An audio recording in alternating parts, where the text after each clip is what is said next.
Hello, everyone. Welcome back to the channel. Today, we're starting a new series on something that every single one of us deals with, fear.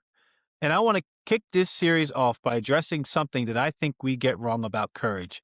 We tend to think that courageous people don't fear, that if you're really living by faith, fear just goes away. But that's not true. And honestly, that's not even biblical.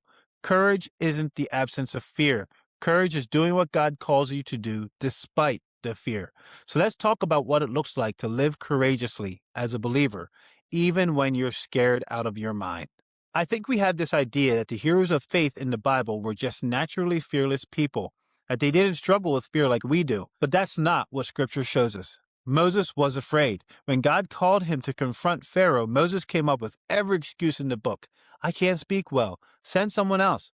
Gideon was afraid. When the angel of the Lord called him a mighty warrior, Gideon was literally hiding in a winepress, threshing wheat because he was terrified of the enemy. David faced Goliath, but there were plenty of other times in his life when he was genuinely afraid. Read the Psalms. He's constantly crying out to God about his fears. Even Jesus in the Garden of Gethsemane was so distressed about what was coming that he sweat drops of blood. He was fully human. He felt fear.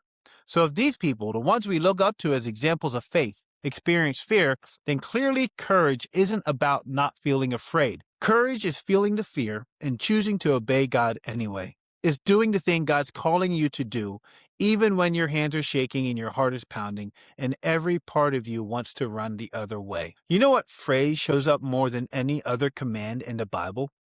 Fear not, or do not be afraid.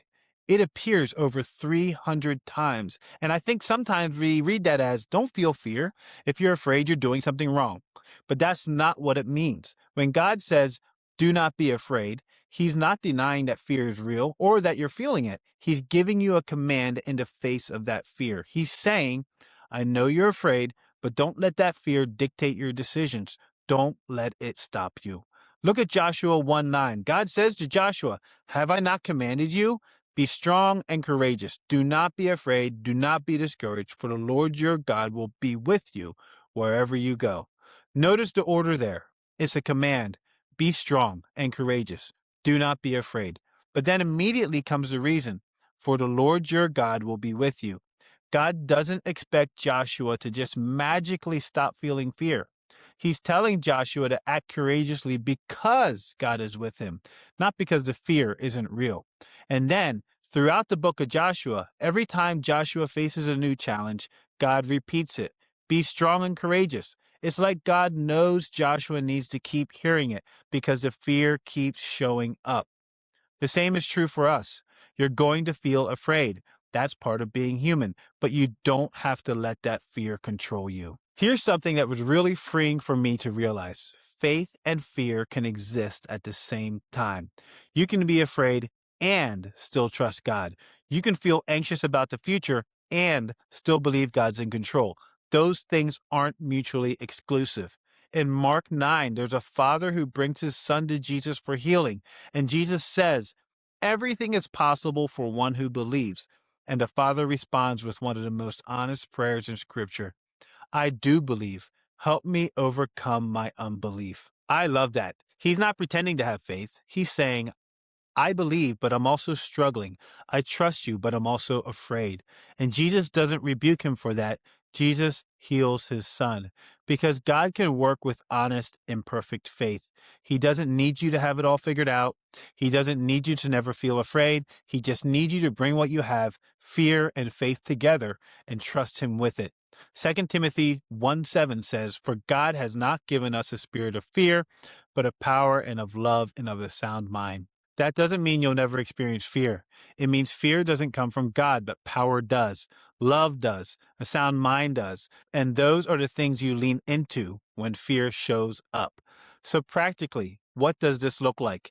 It means you make the choice to act courageously, even when everything in you wants to play it safe. Maybe God's calling you to have a difficult conversation and you're afraid of conflict. Do it anyway. Maybe he's calling you to step into a new role or opportunity and you're afraid you're not qualified. Do it anyway. Maybe he's calling you to forgive someone and you're afraid of being hurt again. Do it anyway. Maybe he's calling you to share your faith with someone and you're afraid of rejection. Do it anyway.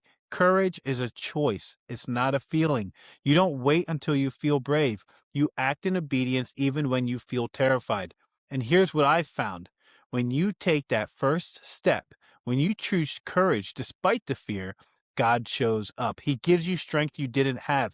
He opens doors you couldn't see. He proves himself faithful. But you have to take the step first. So if you're facing something right now that scares you, don't wait for the fear to go away before you obey God. It might never go away, and that's okay. Feel the fear, acknowledge it, bring it to God, and then do what He's calling you to do anyway.